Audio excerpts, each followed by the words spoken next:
긍휼이 풍성하시고 사랑과 은혜가 많으시며 신실하신 하나님 아버지, 주님께 약정한 이 시간에 저희가 다시 하나님의 말씀 앞에 나왔습니다.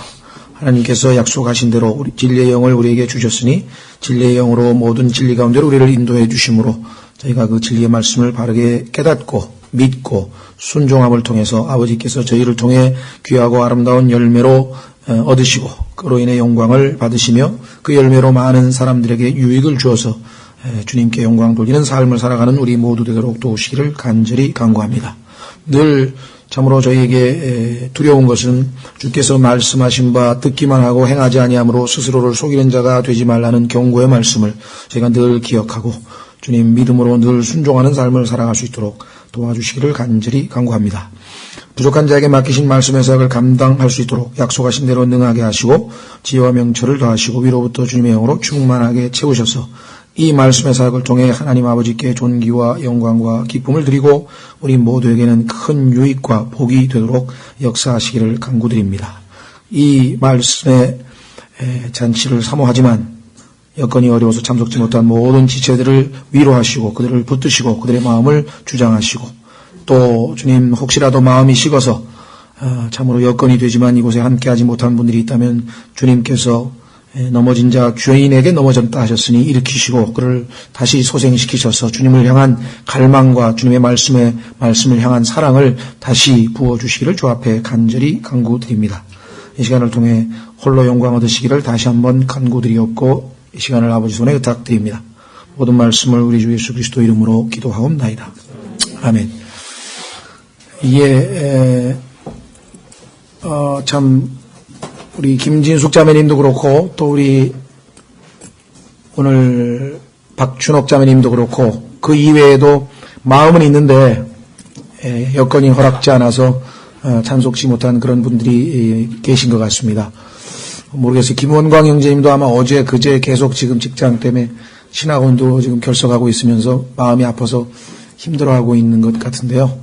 하나님께서 허락지 않으셨기 때문에 우리가 참 잘 수용을 하지만 열심히 기도해서 여건을 다시 허락해 주시도록 그렇게 계속 기도 좀 부탁을 드립니다. 주일날도 마찬가지입니다. 직장 문제 때문에 자신의 처해 있는 환경 때문에 참석지 못한 마음 아픈 그런 케이스들이 여러 있는 것 같습니다. 오늘은 마태복음 13장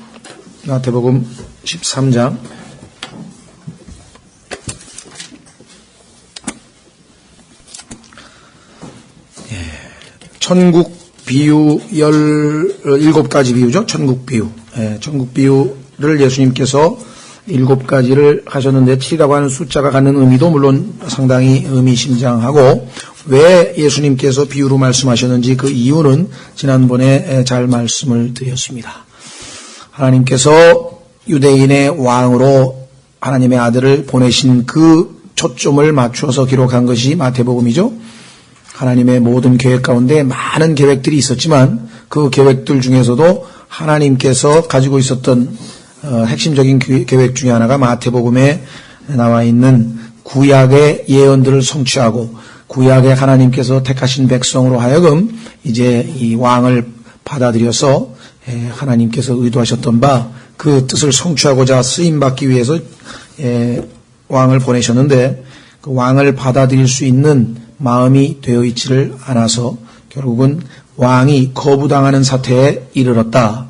그래서 결국은 이제 하나님께서 예정하신 그 계획에 따라서 그분은 마지막 십자가에서의 구속사역과 아울러서 하나님께서 원하시는 그 뜻을 십자가에서 다 성취하시고 그 초림 때 원래 의도하였던 유대인의 왕으로서의 그 사역은 2000년 뒤로 연기가 되는 그런 상황이 이제 다가오고 있죠. 따라서 이제 더 이상 유대인들에게는 하나님의 말씀을 공개적으로 들려줄 수 있는 마음 상태가 아닙니다. 그래서 이사야서가 얘기했던 것처럼 귀가 있어도 듣지 못하고 눈이 있어도 보지 못하고 마음으로도 깨닫지 못하게 되는 상태이기 때문에 즉 본인들이 벌써 마음을 완악하게 했기 때문에 12장까지의 꾸준한 사역을 통해서도 이제 더 이상 이 말씀을 받아들일 수 있는 상황이 아니기 때문에 이제 깨닫지 못하게 하기 위해서 이번에는 징벌적, 징계적 차원에서 유대인들에게는 아예 못 알아듣게끔 비유로 말씀하셨다 이렇게 되어 있습니다. 처음부터 그렇게 하신 게 아니라 그랬죠. 예. 자, 그래서 우리는 13장에서 지난번에 그 유명한 겨자씨 비유, 그 다음에 누룩 비유까지 살펴보았습니다. 예, 그래서 오늘은 34절부터 나머지 13장 비유들을 좀 살펴보고 그 다음에 나머지 시간 되는 대로 또 14장 하도록 하겠습니다. 자, 13장 34절 예수님께서 이 모든 것을 우리에게 비유로 말씀하시고 비유가 없이는 그들에게 말씀하지 아니하셨으니 이것은 대언자를 통해 말씀하신 것을 성취하려 하심이라. 일러스되 내가 내 입을 열어 비유로 말하되 창세로부터 은밀히 간직한 것들을 말하리라 하였느니라. 시편 78편을 인용한 것인데요. 한번 확인해 보겠습니다. 시편 78편. 시편 78편.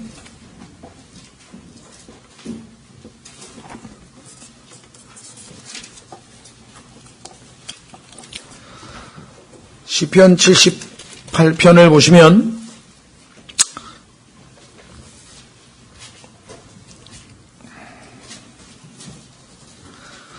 오 내 백성이여 내 법에 귀를 기울이고 내 입의 말들에 너희 귀를 기울일지어다. 내가 내 입을 열어 비유로 말하되 옛적부터 있던 은밀한 말들을 말하리니. 그런데 성령께서는 이 옛적부터 있는 은밀한 말들이라고 하는 말을 이번에는 풀어서 말씀하셨죠. 뭐라고 말씀하셨냐면은 창세로부터 은밀히 간직된 것들이라고 신약에서 성령께서 인용을 하셨죠. 자, 그러니까 예수 그리스도가 시편 78편의 1절에 1인칭으로 나와 있는 그분이라고 하는 사실을 우리가 알 수 있죠. 예수님께서 이 구절을 인용하면서 자신이 지금 비유로 가르치고 계신 것은 바로 자신의 신분을 확인시켜주는 그런 작업이라고 할 수 있겠습니다. 그래서 이 구약의 여기는 뭐라고 얘기했냐면 창세로부터 은밀히 간직된 것들, 그 중에 하나가 이제 신약에 속한 복음도 들어있죠. 예수님께서 하나 둘씩 이제 얘기하고 드디어 그 중에서도 특히 사도 바울이라고 하는 인물을 택하셔서 아주 로마서부터 시작해서 확실하게 다 계시해 주신 것을 우리가 보게 됩니다. 자, 그 다음에 36절부터 43절까지는 가라지 비유 설명 이렇게 되어 있죠. 여러분도 아시다시피 앞부분에서 공개적으로 알곡과 가라지에 대한 얘기를 하시긴 하셨는데 설명은 안 해주셨어요. 7 비유를 보시면 첫 번째 씨 뿌리는 자의 비유를 하셨는데 그 비유는 18절서부터 설명해 주셨죠. 예수님께서 해석을 해주셨잖아요. 그렇죠? 그 다음에 알곡과 가라지의 비유는 공개적으로 많은 무리들을 대상으로 말씀은 하셨는데 설명은 안 해주고 제자들에게만 은밀히 설명해 주셨어요. 그렇죠? 그 다음에 나머지 이제 세 비유, 그러니까 숨겨진 보물 비유 44절서부터 그 다음에 진주 비유 45절서부터 그 다음에 그물 비유 47절서부터 이와 같은 것들은 집에 들어가서 베드로의 집에 들어가서 제자들에게만 은밀하게 말씀하셨어요. 자, 그러니까 4가지 비유는 공개적으로 많은 무리들에게 하셨고 3가지 비유는 제자들에게 은밀히 하셨고 성경에 보면 4는 사람의 숫자고 이 땅의 숫자고 동서남북을 의미한 땅의 숫자고 3은 하나님의 숫자인데 합쳐서 7이 됐는데 성경에 보면 7이 나올 때는 항상 4, 3, 3, 4로 항상 나눠진다 그랬었죠. 주위에서 한번 살펴보시기 바라고. 그런데 여기에 보면은 처음에 씨 뿌리는 비유와 두 번째 우리가 봤던 겨자씨 비유와 누룩 비유는 누가복음의 하나님의 왕국 비유로 겹쳐서 나옵니다. 그래서 우리는 지난번에 하나님의 왕국에 관련된 비유로 설명을 해드렸죠. 그런데 이번에 나와 있는 이 알곡과 가라지, 이 가라지도 지난번에 말씀드린 것처럼 어떤 성경은 독보리라고 했고 또 사전에도 보면 우리나라 영어 사전에도 가라지로 돼 있다가 독보리로 돼 있다가 뭐 잡초로 돼 있다가 뭐 호밀 잡초로 돼 있다. 그러니까 이게 용어가 정리가 안 돼 있어요. 살 수 없이 그냥 여러분들이 의미로 제가 볼 때에는 그 독보리 같아요. 그러니까 독이 들어있는 건데 자랄 때에는 밀하고 똑같은데 나중에 열매가 익어야 색깔은 밀은 이제 아주 곡식처럼 이제 이 황금색 그렇게 색이 되고 이거는 까맣게 색이 나와가지고 그때 다 열매가 익을 때에 비로소 구분이 될 정도로 밀과 똑같은 그런 일종의 풀인데 그걸 독볼이라고 했다가 이 가라지라고 했다가 뭐 이렇게 여러 가지 용어가 나오니까 아마 이 번역자는 이제껏 워낙 이 개혁 성경을 통해 사람들이 그냥 가라지 비유로 알려져 있잖아요. 지난번에 누룩 비유도 마찬가지입니다. 이 누룩을 뜸씨라고 번역하신 분도 있고 효모라고 번역하신 분도 있고 아예 이스트라고 번역하신 분도 있어요. 근데 누룩이 사실은 이제 술에다 집어넣는 거라 그래요. 그래서 빵에다 넣는 거는 아니다 또 이렇게 주장하시는 분이 있는데 이미 둘 다 약간 부패시키기 위해서 집어넣기는 집어넣는 건데 워낙 누룩이란 말이 이미 너무 보편화되어 있다 보니까 지금 와가지고 그걸 뜸씨로 바꾸고 뭐 딴 걸로 바꾸면 너무 말이 안 되잖아요. 100년 동안 써오던 얘기가. 그래서 아마 이것도 그냥 누룩이라고 이렇게 사용을 하는 것 같아요. 그래서 이제 이 문제는 뭐 장차 정말 이 성경 번역과 관련지어서 조금 더 우리가 생각해봐야 될 문제인 것 같고 어쨌거나 그 용어는 지금 뭐 천국 용어도 포함해서 지금 용어에 관한 얘기는 굉장히 지금 확정이 안 된 것들이 많다. 대언자, 선지자, 예언자 이게 어떤 게 맞느냐? 우리는 대언자라고 했습니다마는 예언자라고 한 사람이 있고 개혁 성경에는 선지자라고 한 것 있죠. 근데 다 같은 영어에 포함해서 놓고 번역을 한 거예요. 그래서 이제 그건 번역의 문제이기 때문에 더 이상 논쟁하지 마시고 일단 의미만을 우리가 좀 살펴보려고 하는데 이 알곡과 가라지 비유는 중간에 딱 써 있어요. 세계는 누가복음에 나왔다 그랬죠? 그래서 하나님의 왕국 비유와 겹친다 그랬어요. 세계는 안 나와요. 그러니까 세계는 이제 왕국 비유인데 문제는 요 가운데에 있는 거는 예수님께서 공개적으로 말한 4개에 속해 있는데 해석을 할 때에는 공개적으로 안 하고 집으로 들어가서 사적으로 이 제자들에게 가르쳐 준 거예요. 그러니까 요거는 양다리를 건쳤다고 보면 되겠죠. 그렇죠? 3개, 근데 가운데 일종의 중간에 양다리를 거쳤는데 이제 그 의미가 왜냐? 그건 뭐 정확하게 우리가 알 수는 없고요. 아마 이런 현상이 여기에 있다는 사실을 팩트 파인딩만 우리가 지금 해놓고 나중에 하나님께서 정말 더 깊이 우리가 알아야 될 필요가 있고 그러면 가르쳐 주시겠죠. 무리하게 이걸 또 막 억지로 푸는 그런 그룹이 있는데 제가 볼 때는 건 좀 지나친 거 아닌가 싶어서 제가 그냥 소개도 안 하고 자 그래서 일단 비유 설명은 36절서부터 예수님께서 해 주시는 것부터 살펴보겠습니다. 그때 예수님께서 우리 무리를 멀리 보내고 집으로 들어가시니 그분의 제자들이 그분께 나와 이르되 우리에게 밭의 가라지 비유를 밝히 말씀해 주옵소서 하매 그냥 제자들도 못 알아들었기 때문에 도와달라 이렇게 해석해달라. 그분께서 그들에게 응답하여 이르시되 좋은 씨를 뿌리는 자는 사람의 아들이요 밭은 세상이요. 자 여기서 이제 일반 교계에서 많은 오해가 벌어지고 있는 것은 성경에 보면 알곡과 가라지가 있다 그러지 않았느냐. 그러니까 교회는 안 믿는 사람도 있는 거야. 이렇게 얘기하는데 밭이 교회가 아니고 세상입니다. 그러니까 교회 안에서는 안 믿는 사람이 있으면 안 되죠. 다 거듭난 사람만 있어야 되고 다만 아직 영접은 안 했지만 내가 이 교회에서 좀 더 다녀보고 들어보겠다.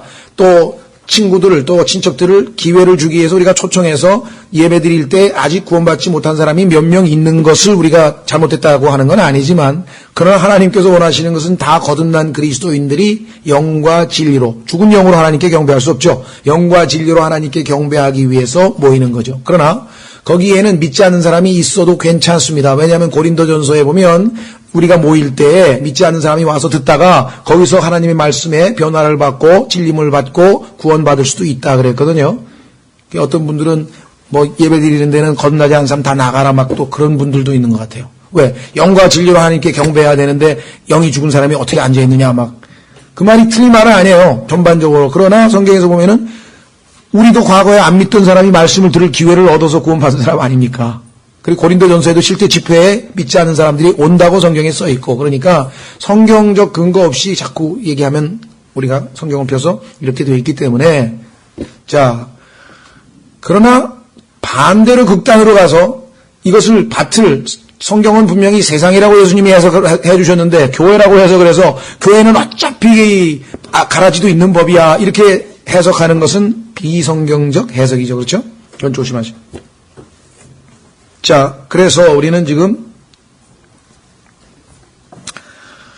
세상이라고 하는 것 기억하시고요. 좋은 씨는 왕국의 자손들이로 돼 그랬네요. 자, 조심하십시오. 씨 뿌리는 자의 비유에 있어서의 씨는 하나님의 말씀이었죠. 그렇죠? 근데 이번은 하나님의 말씀이 아닙니다. 예수님이 해석을 하셨어요.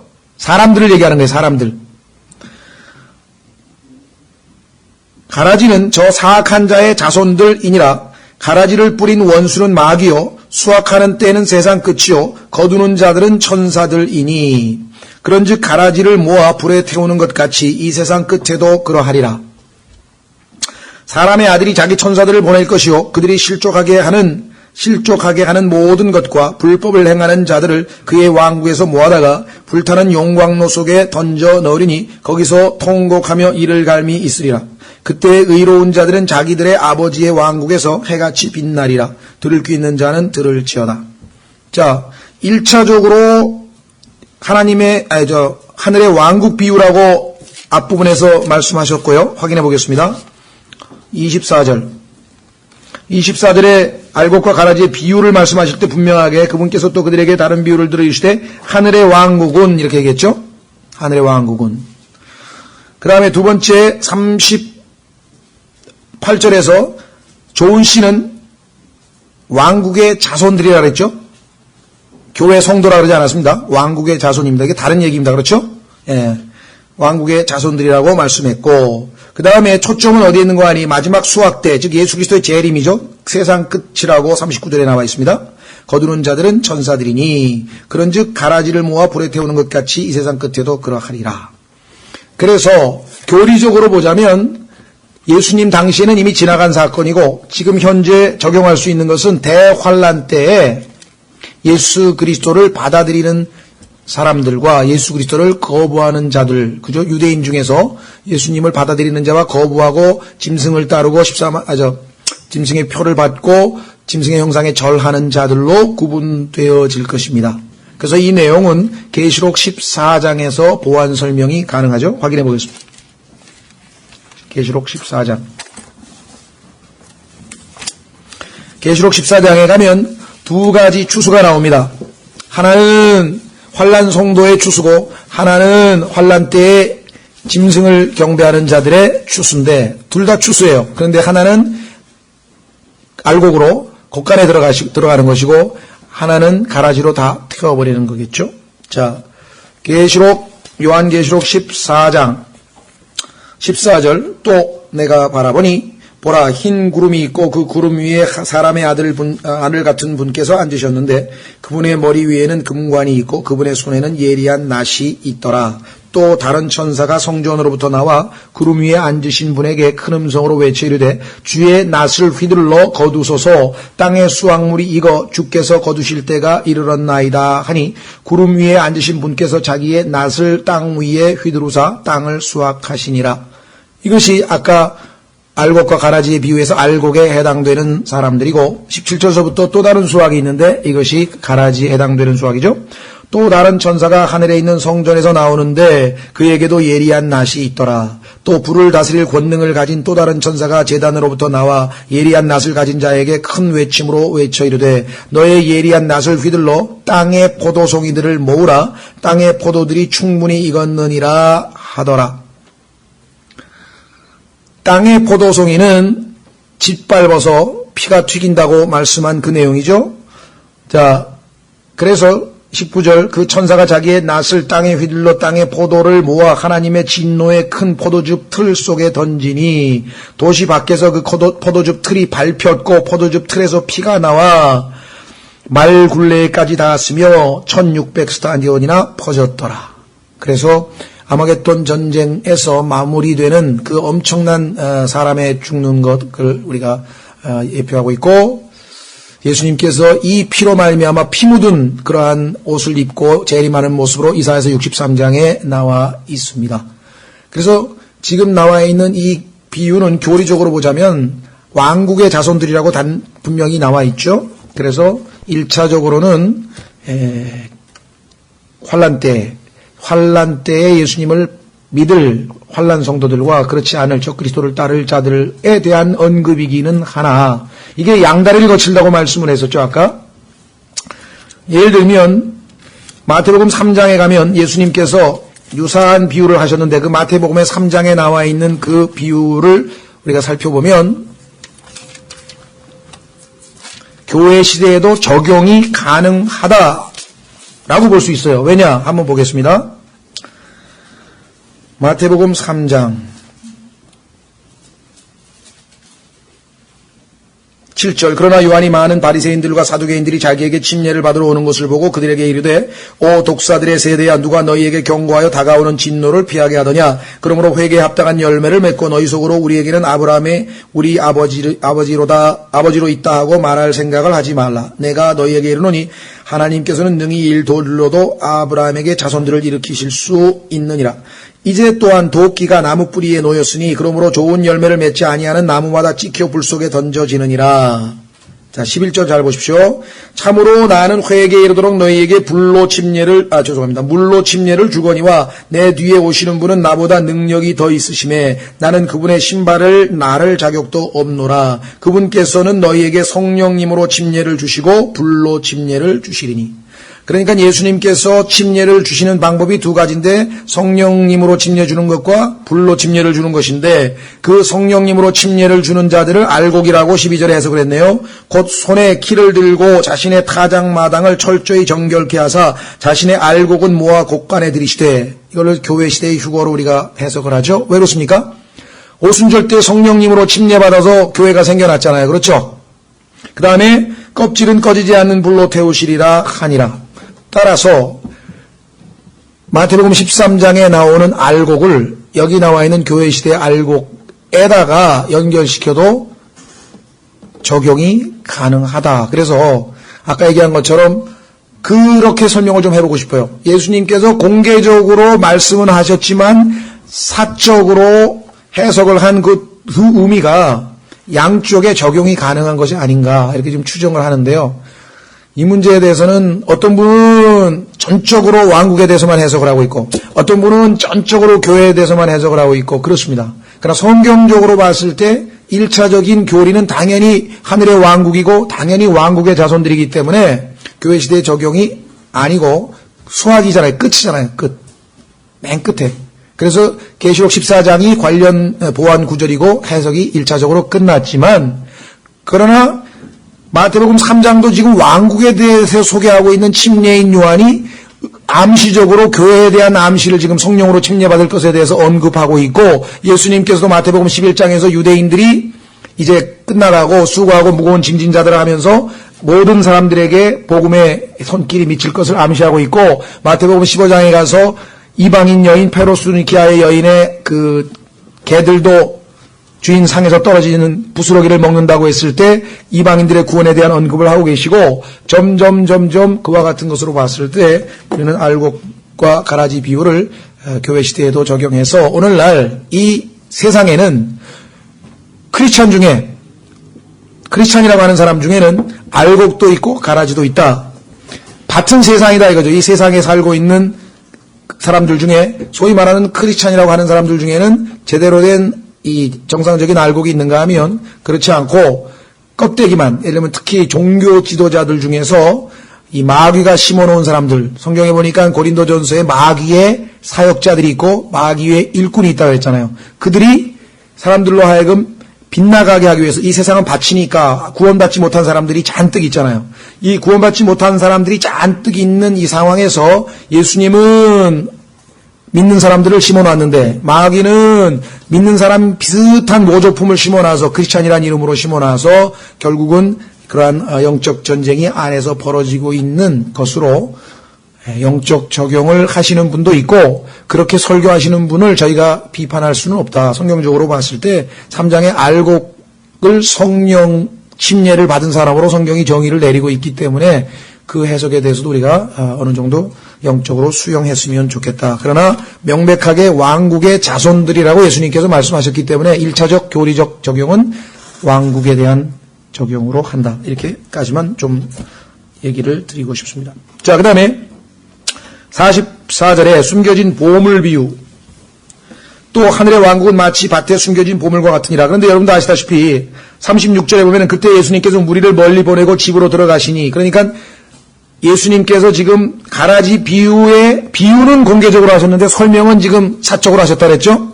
그 다음에 나머지 3개 비유는 이거는 누구에게만? 예수님의 말씀을 믿고 따르는 자들에게만 하셨어요. 그렇죠? 예, 그런 의미에서 보면 우리가 상당한 특권층에 해당되는 것 같습니다. 자, 그래서 아까 앞부분에서 예수님이 뭐라고 말씀하셨냐면요. 한번 확인해 보겠습니다. 13장에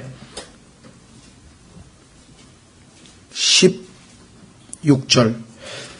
13장 16절에 그러나 너희 눈은 봄으로 너희 귀는 들음으로 복이 있도다. 진실로 내가 너희에게 이르노니 많은 대언자들과 의로운 자들이 너희가 보는 그것들을 보고자 하였으나 보지 못하였고 너희가 듣는 그것들을 듣고자 하였으나 듣지 못하였느니라.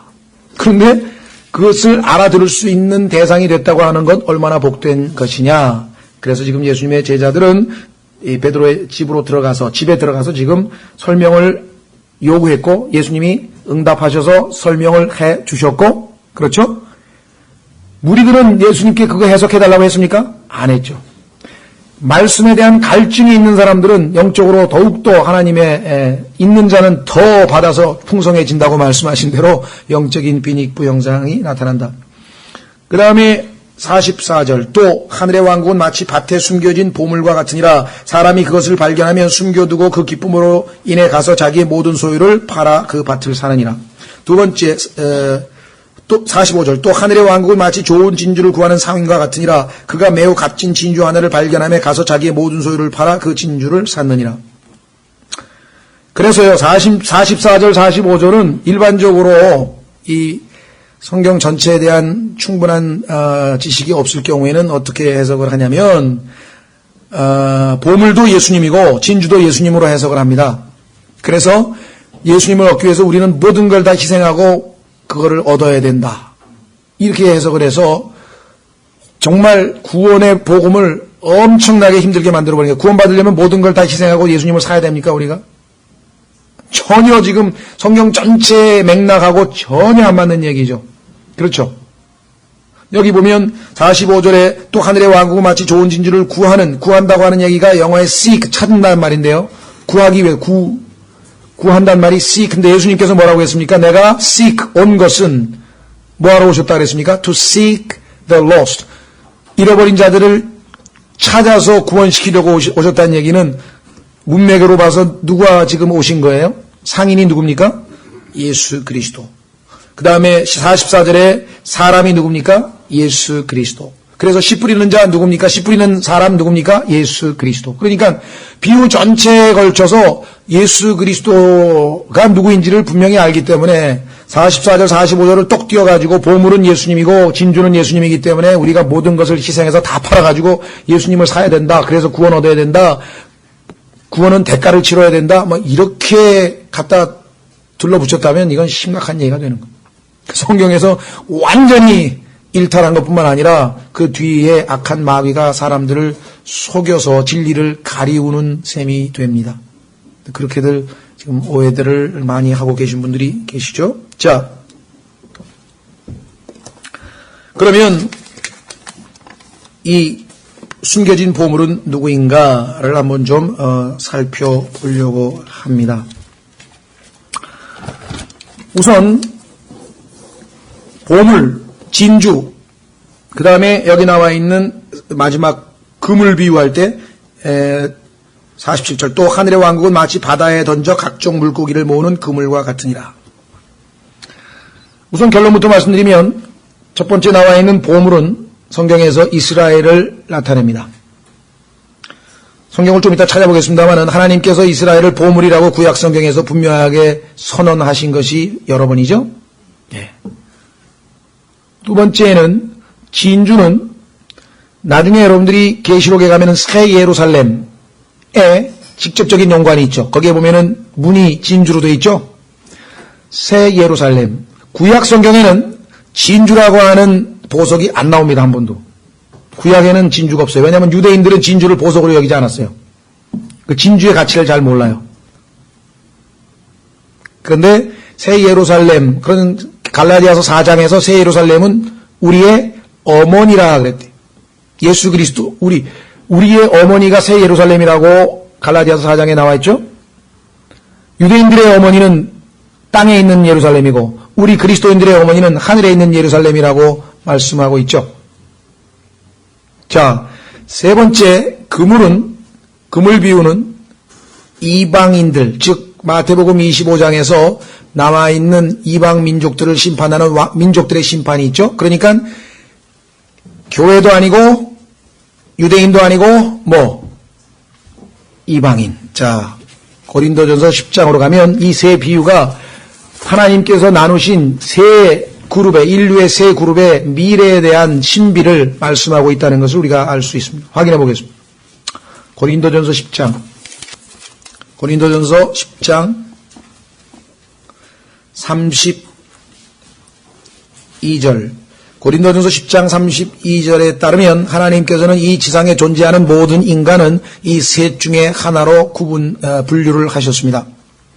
32절 유대인들에게나 이방인들에게나 그 다음에 하나님의 교회에나 유대인이든 이방인이든 거듭나서 예수 그리스도의 몸 안에 성령 침례로 말미암아 들어오게 돼서 구원받게 된 하나님의 자녀들은 하나님의 교회라 이렇게 지칭을 했죠. 자, 그렇다면 이제 실제적으로 어떻게 해서 그것이 성경적으로 입증이 되는지 한번 우리가 살펴보려고 합니다. 그러니까 이 숨겨진 보물 비유와 비싼 진주 비유하고 그 다음에 그물 비유는 이 세 그룹의 인류가 향후 어떻게 될 것인지에 대한 예수 그리스도의 아주 은밀한 아주 신비로운 비유의 말씀이죠. 자, 여러분들 성경에 보면 하나님께서 이스라엘과 관련지어서 강조하고 있는 것은 뭔지 아십니까? 땅입니다. 땅을 주겠다. 땅. 이스라엘하고는 하나님께서 계속 땅 얘기만 하셔요. 그렇죠? 구약에서. 그 다음에 그리스도인들은 뭡니까? 주님의 몸 된 교회는 하늘에 안침받았고 하늘 백성이고 our conversation, 우리의 행실은 하늘에 있고 하늘로부터 오시는 주님을 기다리고 있고 주님은 하늘로부터 해서 하늘. 그렇죠? 땅, 하늘.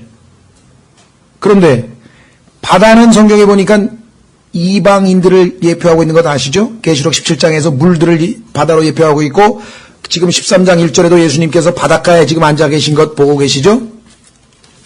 땅에서 바다로 넘어가는 그 바닷가에 지금 앉아 계셔요. 하나님의 경륜 한번 생각해 보세요. 예? 그런데 여기 보시면은 바다에 바다. 이방인들의 미래에 대해서 언급하고 있죠. 자, 그러면은 한번 사도행전 15장으로 가서 이 세 그룹에 대해서 한번 또 살펴보려고 합니다. 이 세 그룹이 성경에서 얼마만큼 하나님의 경륜 가운데 중요한 역할을 차지하는지 성경 전체가 다 이 세 민족에 대한 이야기입니다. 세 그룹에 대한 이야기입니다. 사도행전 15장. 사도행전 15장은 성경적으로 굉장히 중요한 의미가 있다고 했습니다. 첫 번째로 일종의 회의가 열렸는데 교리를 확정, 즉 신약시대의 구원 교리를 확정하기 위한 영적 지도자들의 모임, 이라고 우리가 보통 평가할 수 있는데요. 구원을 받기는 받았는데 구원받은 사람이 율법을 지켜야 되느냐 말아야 되느냐, 만약에 안 지킬 때에는 구원을 잃어버리느냐 마느냐, 이 문제가 오늘날 지금 논쟁이 되듯이 이 당시부터 벌써 2000년 동안 아직도 문제가 되고 있어요. 그래서 그 문제를 해결하기 위해서 하나님께서 사도행전 15장과 로마서, 갈라디아서 이 세 책에서 그 문제에 대해서 확실하게 답변을 주고 계신데, 일단 그 회의 중에 나온 얘기입니다. 뭐라고 얘기했는가 하니 13절에 그들이 잠잠하며 야고보가 응답하여 이르되 사람들아 형제들아 내 말에 귀를 기울이라. 왜냐하면 당시에 야고보가 그 교회에, 그 예루살렘 교회의 일종의 목사와 교사 역할을 했던 인물이었기 때문에 일어서서 말을 했어요. 하나님께서 처음으로 이방인들 가운데서 자신의 이름을 위하여 한 백성을 취해내시려고, 이게 뭡니까? 이방인들 가운데서 한 백성을 취해내시려고. 여러분들 진주, 아까 진주 비유 나왔는데 진주는 어떻습니까?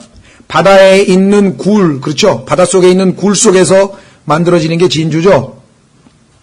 그렇죠? 그러니까 교회는 초기에는 물론 유대인과 이방인이 합쳐졌지만 초기에 유대인들이 예수님을 거부하고 대다수가 다 복음을 받아들이지 않았기 때문에 아주 일부의 유대인만 있었지 실제 거의 대부분의 예수님의 몸이 된 교회는 이방인들로 채워져 있다는 사실을 우리는 잘 알고 있죠. 그래서 여기 보시면 이방인들 가운데 자신의 이름을 위하여 한 백성을 쥐어내시려고 그들을 찾아가신 것을 시몬이 밝히 말하였는데 고넬료 찾아갔던 얘기하고 있잖아요. 그렇죠? 예. 그래서 대언자들의 말씀들이 이것과 일치하는도다 기록된 바 2일 후에 내가 돌아와. 자, 교회 시대가 끝나면 돌아오신다 이 말이에요. 예수님이 쓰러진 다윗의 장막을 다시 건축하고 이스라엘 왕국 회복, 이게 천년 왕국이죠. 내가 그것의 허물어진 것을 다시 건축하며 내가 그것을 세우리니 이것은 그 남은 사람들과 내 이름으로 불리는 모든 이방인들이, 자, 요 17절에 나와 있는 이방인들은 대단히 죄송합니다만 오해하지 마십시오. 많은 분들이 이 교회 아닙니다. 교회는 지금 14절에 나와 있었어요. 이 이방인들은 대환란 기간 동안에 유대인들을 도와준 이방인들입니다. 그래서 예수님께서 유대인들에게 그 물 한 컵 주고 그 다음에 감옥에 갇혀 있을 때 찾아가서 그들을 위로하고 그러한 자들에 대해서 보상하시겠다고 마태복음 25장에 약속하셨죠? 그렇죠? 예, 바로 그들입니다. 그리고 마태복음 25장에서 양과 염소로, 그러니까 이방인들은 하나님 앞에서 유대인들을 도와준 사람은 양이고 도와주지 않은 사람은 염소로 분리되잖아요. 그래서 여기 나와 있는 이방인들이 주를 찾게 하려 함이라. 이방인들이 바로 양에 해당되는 이방인들이라 이 말이죠. 이 모든 일을 행하는 주가 말하노라 하셨은즉. 그래서 성경에서는 항상 이 세 그룹에 대해서 언급을 하는데 바로 이 마태복음 13장의 마지막 은밀하게 제자들에게만 말씀하신 이 비유가 바로 그들에게 해당이 된다. 한번 찾아보겠습니다. 하늘의 왕국은 마치 밭에 숨겨진 보물과 같으니, 자, 성경에서 출애굽기 19장 15절로 갑니다. 출애굽기 19장 15절.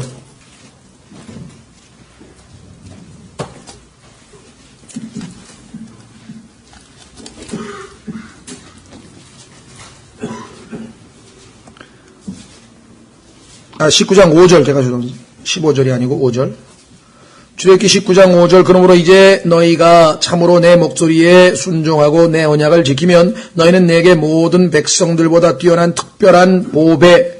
자, 이 보배라고 하는 단어와 신약성경에 나와 있는 보물이라고 하는 단어하고 같습니다. 트레저라 그랬어요. 트레저. 보배가 되리니 이는 온 땅이 내 것이기 때문이라. 땅과 관련됐습니다. 땅, 보배, 보물. 자, 그 다음에 시편 135편 4절. 시편 135편 4절. 그 외에 많지만 제일 대표적인 두 구절이 이스라엘을 하나님께서 보물이라고. 이 땅이 완전히 부패하고 완전히 타락했는데 하나님께서 이렇게 보니까 거기에 보물이 하나 숨겨져 있어요. 보물. 자, 시편 135편 4절. 시편 135편 4절.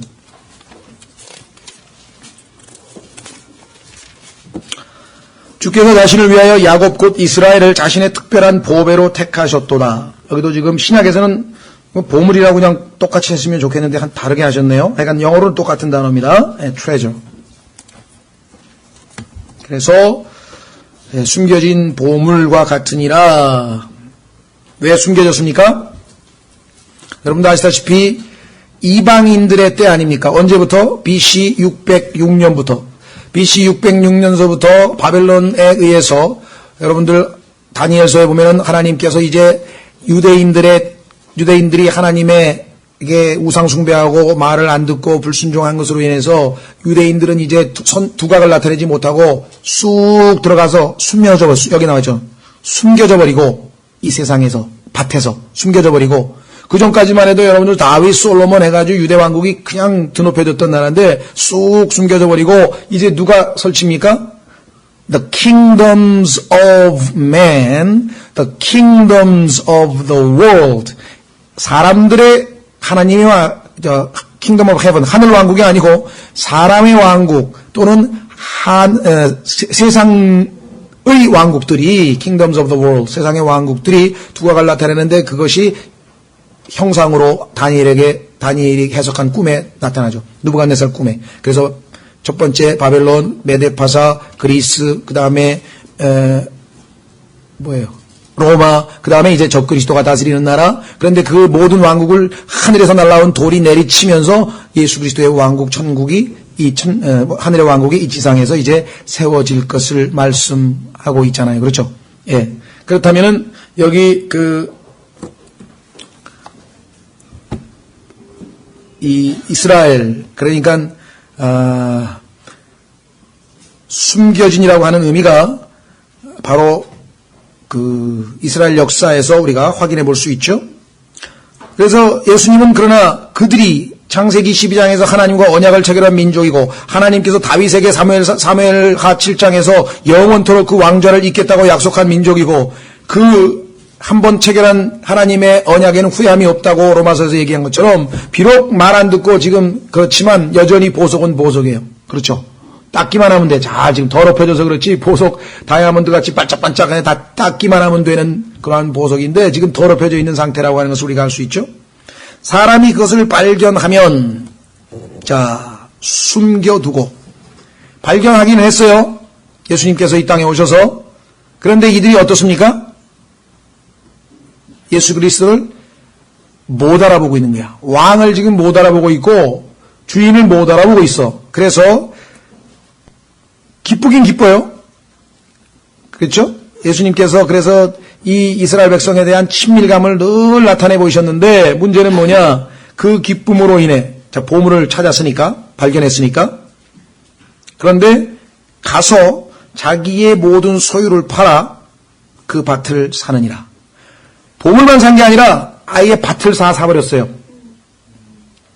그래서 계시록 11장 15절에 가면 나중에 그 소유권을 주장하시는 거예요. Kingdoms of the world. 이 세상의 왕국들이 주와 그리스도의 교회가 왕국이 되었다고. 그래서 천년왕국이 세워지는 장면이 나오잖아요. 그렇죠?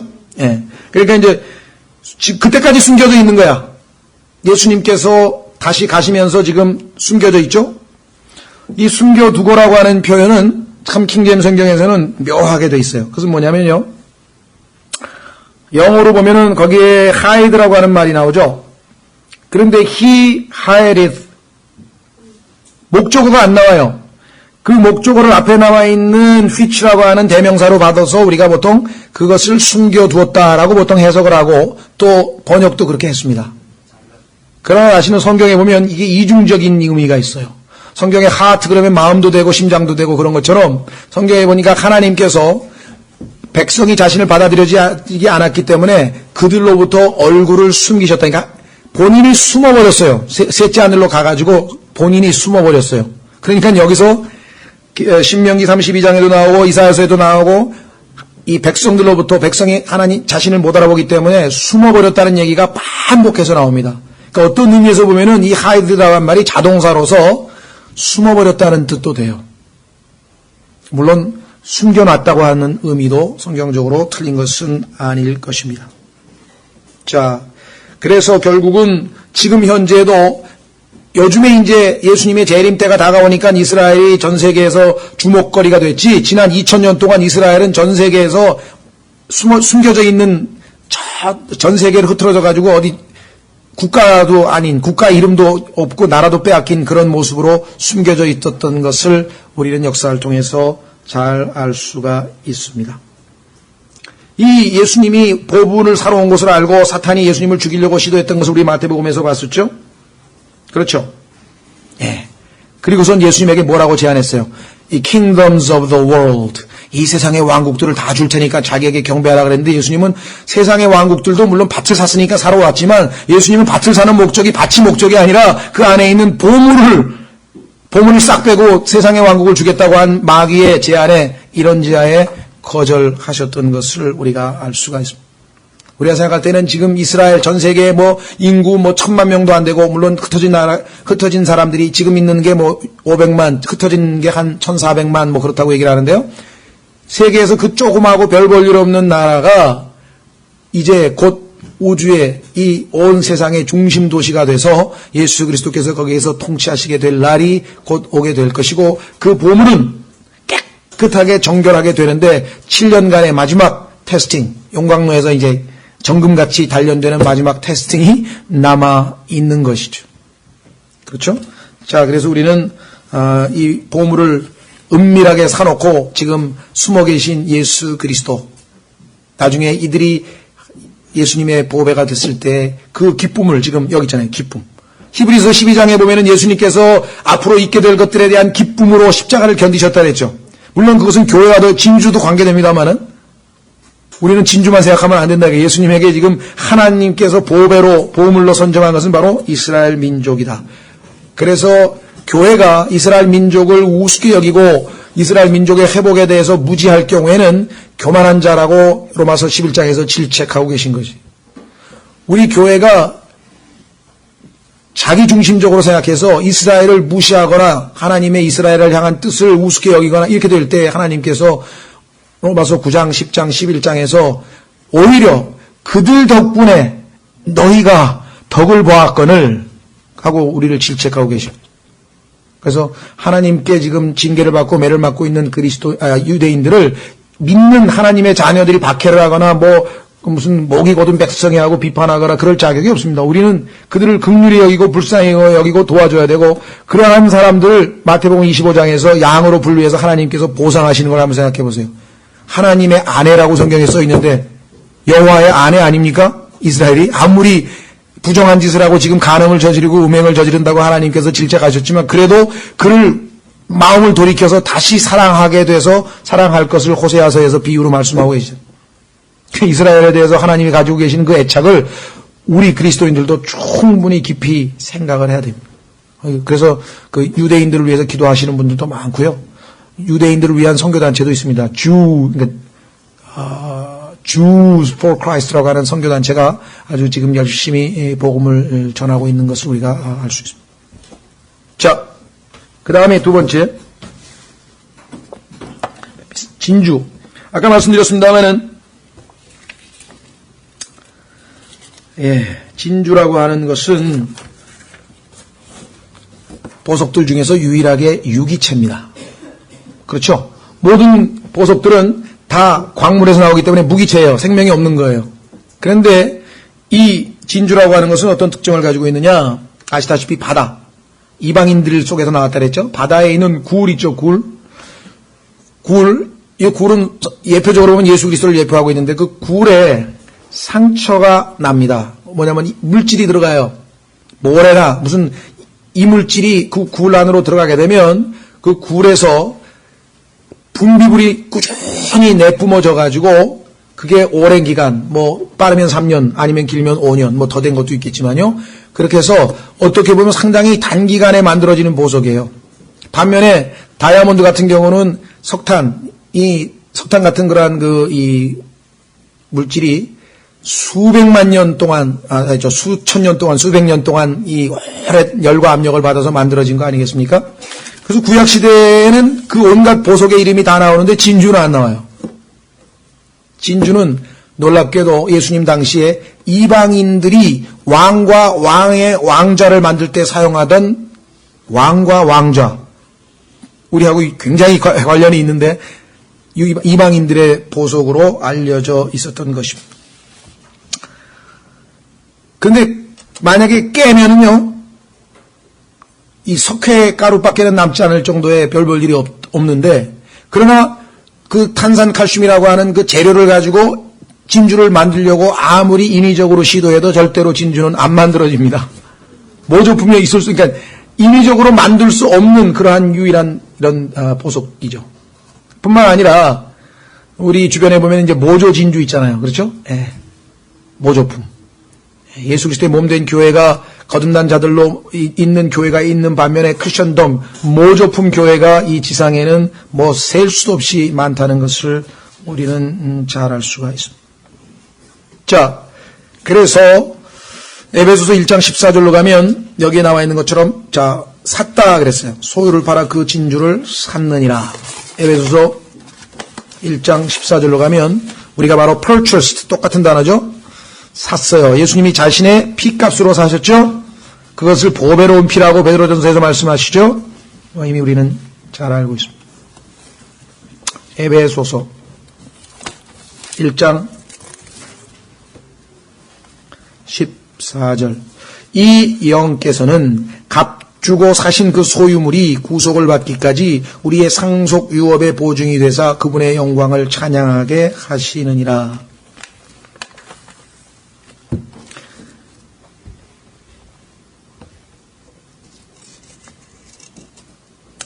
놀라운 사실은 진주는 녹슬지 않는 보석이고요. 아까 말씀드린 것처럼 왕과 왕자와 연관이 있고요. 바다에서 계속 파도 속에서 견뎌내는 그러한 특징을 가지고 있고요. 여러 가지 특징에서 우리가 그 이외에도 여러분들이 가만히 묵상해 보면 주님의 몸된 교회와 진주와의 연관성을 굉장히 많이 찾아볼 수가 있습니다. 예수님께서는 놀랍게도 마태복음 16장에 가서 지금 이 진주 얘기를 해봐야 못 알아들어요. 아무도 못 알아들어요. 보물 얘기도 이게 다 못 알아듣는 거죠. 해석도 안 해주셨어요. 7가지 비유 중에서 2가지만 해석을 하시고 5가지는 해석을 아예 안 하셨습니다. 나중에 이제 우리가 성경을 통해서 확인하는 거죠. 16장에 가면은 예수님께서 처음으로 교회를 build, 세우시겠다는 얘기를 계시하고 계세요. 여기 처음으로 교회에 대한 언급을 비유로 말씀하시고 뒤이어서 금방 교회에 대한 언급을 16장에서 하시고 18장에서 한 번 더 하시죠.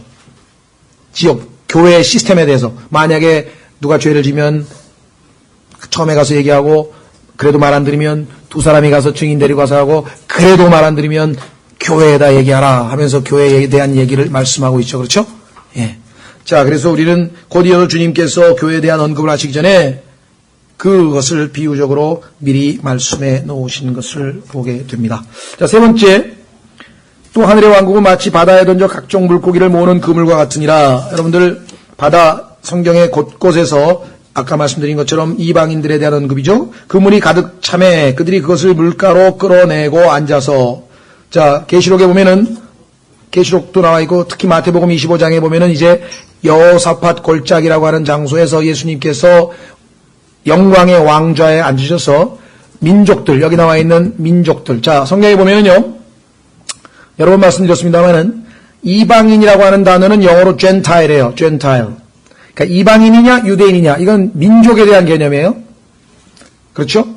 그 다음에 이스라엘이냐 nations냐, 이스라엘은 nations 중에 하나로 치지 않는다고 하나님 말씀하셨어요. 그래서 민족들이냐 이스라엘이냐 라는 개념이 있고, 그 다음에 하나는 뭡니까? heathen, 즉 이교도냐, 그 다음에 뭐예요? 하나는 Jew, Israel. 네? 또 하나가 있어야 되는데 대비되는 용어가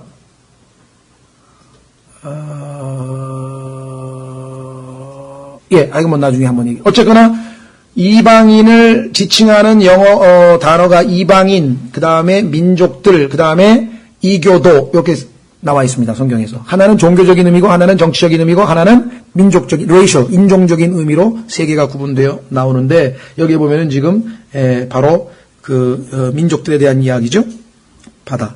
그래서 48절, 그물이 가득 차매 그들이 그것을 물가로 끌어내고 앉아서 좋은 것은 그릇에 담고 나쁜 것은 버렸느니라. 세상 끝에도 이러하리라. 자, 아까 세상 끝에 예수님께서 이 지상에 내려오셔서 양과 염소로 구분한다고 말씀드렸었죠? 예. 세상 끝에도 이러하리라. 천사들이 와서 의인들 가운데에서 사악한 자들을 갈라내요. 계시록에도 보면은 그렇고요. 교회가 휴거되고 나면은 천사들의 활약이 아주 대단합니다. 교회 시대에는 천사들의 활약이 거의 별로 없죠. 눈에 띄는. 그러나 교회가 휴거되고 나면 이 땅에서 천사들은 아주 다양한 역할들을 수행하게 될 것을 말씀하고 있죠. 불타는 용광로 속에 던져 넣으리니 거기서 통곡하며 이를 갈미 있으리라 하시니라. 예수님께서 다스리는 천년 왕국에는요, 지상의 불용광로와 실제 땅 속에 있는 지옥불과 같은 그 지옥불이 지상 위에 풀무불에 던지듯이 그와 같이 설치될 것을 성경에서 말씀했어요. 그래서 그때에는 어떻게 하겠습니까? 차라리 죄를 짓느니 오른팔을 자르고 눈으로 죄를 짓느니 눈알을 뽑는 게 더 낫다고 예수님께서 말씀해. 산채로, 몸과 혼이 산채로 그냥 여기 불용광로에 던져지게 되기 때문에 그렇죠. 그런 특별한 시대가 바로 천년왕국 시대입니다. 그러니까 천년왕국 시대에는 사람들이 감히 죄 지을 생각을 못해요. 왜냐하면 죄를 짓는 듯이 산채로 그 풀무불로 던져지는 걸 보고 누가 감히 죄를 지으려고 하겠습니까? 물론 나중에 그들이 그 아담의 본성이 그대로 남아 있어서 천년왕국이 끝날 무렵에 다시 마귀의 미혹을 받아서 또 반역을 해서 그때 곡과 마곡의 반역이 있는 것을 우리가 성경에서 보지만, 그러나 그 천년 기간 동안에는 예수님의 그 위엄과 권위와 능력과 이거 앞에서 속으로는 어쩔지 몰라도 겉으로는 천년왕국에 나와 있는 마태복음 5장, 6장, 7장의 그 산상설교대로 다 흉내내면서 삽니다. 그렇게 안 하면 뭐 즉시로 가차없이 철장으로 내리치신다고 성경에 나와 있죠. 그렇죠? 예. 자, 그래서 우리는 50절까지 봤죠. 51절부터 예수님께서 그들에게 이르시되 너희가 이 모든 것을 깨달았느냐 하시니 그들이 그분께 이르되 주여 그러하오이다 하매. 이건 맞는 말인가요? 다 깨달았나요? 예. 근데 나중에 보면 예수님의 죽으심과 장사지심과 부활에 대해서 얘기할 때 보면은 전혀 감을 못 잡는 것을 보게 되죠. 이 순간에는 아마 어떤 의미에서든 깨달았는지도 모르겠어요. 우리가 이것을 제자들이 그렇게 얘기한 것을 성경적으로 깨달았다고 단정 지을 수도 없는 것이고 깨닫지 못했다고 단정 지을 수도 없지만 추정을 해보면 이들이 말만 이렇게 했지 실제적으로는 깨닫지 못했다는 쪽으로 우리가 좀 해석이 되는 것 같아요. 이에 그분께서 그들에게 이르시되 그러므로 하늘의 왕국에 관하여 가르침을 받은 서기관마다 마치 자기 보고에서 새 것과 옛 것을 내오는 집주인과 같으니라 하시니라. 마지막 비유인데요. 이것은 뭐냐면 너희들이 바로 그 서기관의 역할을 해서, 자, 지금 구약에 대한 얘기 다 들었어요. 다 배워서 예수님께 알아요. 그렇죠? 그런데 예수님은 구약적인 옛 것만 얘기하신 것이 아니라 조금 있으면 16장에서 이제 교회 얘기도 하지만 예수님께서는 보통 마태복음 11장에서 이미 유대인이 아닌 모든 사람들에게 수고하고 무거운 짐진 자들에게 초청장을 얘기를 하셨고, 그 다음에 새로운 경륜의 시작에 대해서 가끔씩 던지시면서 옛것과 새것에 대한 얘기를 지금 계속해서 해나가고 계신 거죠. 그렇죠? 특히 마태복음 16장에서 아주 놀랍게도 교회를 세우시겠다는 말을 예수님이 십자가로 가시는 도중에 하고 계신 것을 우리가 보게 됩니다. 그런데 그 새 것이 그냥 느닷없이 툭 튀어나오느냐? 그게 아니라 전부 옛것 속에 다 들어가 있었어요. 예를 들면 시편 22편의 새 세대, 즉 거듭나게 될 새로운 세대, 우리에 대한 얘기가 마태복음 22장 십자가 시편의 맨 끝부분에 나오고요. 이사야서 53장에 우리가 바로 그 어린 양의 희생으로 고침을 받게 되고 구원을 얻게 될 사람들이라는 것을 예비하셨고요. 그 이외에도 이미 숨겨져 있었던 많은 것들이 이제 차츰 하나 둘씩 이제 계시란 말은 덮어놨던 것을 이제 열어서 보여준다, 그런 말이겠죠. 그래서 그와 같은 역할을 하게 될 것을 지금 했고 실제적으로 사도행전에서 그들이 그 역할을 수행한 것을 보게 됩니다. 자, 그래서 왕이 나사렛에서 죄송합니다. 53절. 예수님께서 이 비유들을 마치신 뒤에 거기를 떠나 자기 고향으로 들어가사 그들의 회당에서 그들을 가르치시니 그들이 깜짝 놀라 이르되 이 사람의 지혜와 이런 능력 있는 일들이 어디에서 났느냐. 여전히 예수님이 누구인지 모르고 있습니다. 이 사람은 목수의 아들이 아니냐? 그의 어머니는 마리아라 하지 아니하느냐? 그의 동생들은 야고보와 요새와 시몬과 유다라 하지 아니하느냐? 그의 누이들은, 그러니까 누이가 적어도 2명이니까 남동생 4명에 여동생 2명 이상이 있었다는 것, 다 우리와 함께 있지 아니하냐. 그런데 이 사람이 어디에서 이 모든 것을 얻었느냐 하고, 이것을 신약성경에서는 우리가 더 이상 예수님을 육신으로 알지 아니하노라. 이 사람들은 예수님을 육신으로 알고 있어요.